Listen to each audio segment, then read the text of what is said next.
Kalau ikut trend, there's nothing wrong. Tapi kalau ikut dari sudut penyampai radio, sebab saya adalah penyampai radio yang sebenar dan kawan-kawan saya yang lain, dia dah makin berkurangan lah orang yang seriously nak jadi penyampai radio ni. Sebab sekarang ni pelawak ada nama, dia akan panggil untuk jadi penyampai radio. So dia bertukar dia punya title. So benda tu sebenarnya tak salah. Sebab penyampai radio pun kadang bertukar title juga. Ada yang jadi penyanyi, jadi pelakon, pengacara TV, dia kan lain-lain kan. Itulah pendapat penyampai radio Linda On mengenai trend stesen radio mengambil pelawak sebagai DJ. Kata Linda, trend tersebut tidak salah kerana sejajar dengan perubahan zaman, tapi eksklusif kerjaya penyampai radio itu sudah tiada. Tapi sebelum Linda ulas mengenai perkara itu, ceritalah sikit perkembangan sekarang macam mana? Tak ada apa-apa perkembangan sangat pun. Banyak handle restoran. Tak ada radio, tak ada TV, tak ada pelakon. So, restoran. Saya sebut 3 kali sebab ada 3. Raya Haji tak ada apa-apa sebab cakap betul-betul lah bila ibu dah tak ada, ayah dah tak ada, abang pula baru bulan 8 pun dah tak ada. So rasa macam cakap tak ada makna tak boleh sebab ada suami, ada anak. So lebih kurang macam gitulah dia punya rasa macam apa yang ada je lah. Kalau tak keberatan, abang pergi sebab apa? Collab and that's it. Itu Along lah, abang saya yang pertama. Dia tumbang, meninggal dunia bulan 8 lepas. So family dah makin berkurang kan. Tapi Alhamdulillah anak-anak menceriakan kita punya family semua kan. So restoran je lah yang saya fikirkan sekarang ni. Anak tu buat saya kuat sekarang ni. Sebab dulu kekuatan saya dalam kehidupan ni, dalam pekerjaan apa semua, ialah ibu dengan ayah. So satu-satu pergi kan. And then bila ibu dengan ayah tak ada, kekuatan saya ialah Along saya.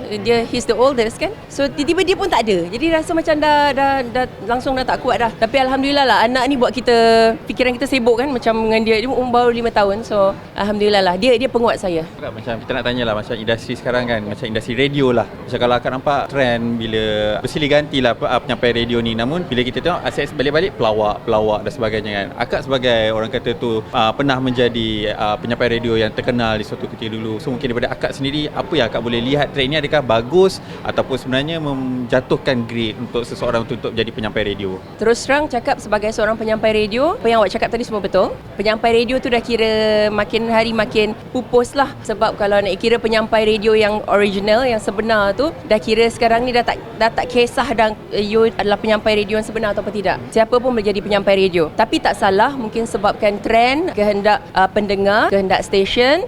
Memang sekarang ni trend macam gitu. Memang pelawak-pelawak yang lebih menceriakan keadaan. So kalau ikut trend, there's nothing wrong. Tapi kalau ikut dari sudut penyampai radio, sebab saya adalah penyampai radio yang sebenar dan kawan-kawan saya yang lain, dia dah makin berkurangan lah orang yang seriously nak jadi penyampai radio ni. Sebab sekarang ni pelawak ada nama, dia akan panggil untuk jadi penyampai radio. So dia bertukar dia punya title. So benda tu sebenarnya tak salah. Sebab penyampai radio pun kadang bertukar title juga. Ada yang jadi penyanyi, jadi pelakon, pengacara TV, dia kan lain-lain kan. So asalkan dalam satu industri yang sama, asalkan dia buat kerja yang betul. Dan bagi saya, untuk penyampai radio tu dia kena tahu asas penyampai radio. Jangan main hentam je. Sebab dulu waktu kita kerja sebagai penyampai radio ni, kita ada benda yang boleh dan tak boleh, the do's and the don'ts. Tapi sekarang ni semua yang saya nampak lah kan, saya tak tahulah you all nampak apa, you all dengar apa, semua dia main hentam aja. So saya rasa benda yang dulu kita tak boleh, sekarang dah boleh. So it's very open for them now. Dan penyampai-penyampai radio yang asli sekarang ni masih ada lagi. Pun saya tengok macam apa main jalan aja kan. So saya tak tahulah, saya rasa kalau itu adalah trend sekarang, adalah sesuatu yang membawa kebaikan dan teruskanlah. Saya tak ada pernah rasa kecewa, tak pernah give up kat radio sebenarnya. Cuma sekarang ni trend agak berubah sikit. Saya sendiri pun dah lama tak dengar radio. But sebenarnya I miss radio so much. I rindu gila nak masuk ke studio, nak main lagu, nak bercakap, nak dengar suara baik semula dekat kita punya headphone apa semua. Rindu sangat. Tak pernah give up. Tapi at one point saya rasa macam peluang tu dah tak ada lagi. Mungkin sebab semua radio saya dah pergi. 1-2 radio saya tak masuk. So yalah, maybe I have to be funny to be in radio.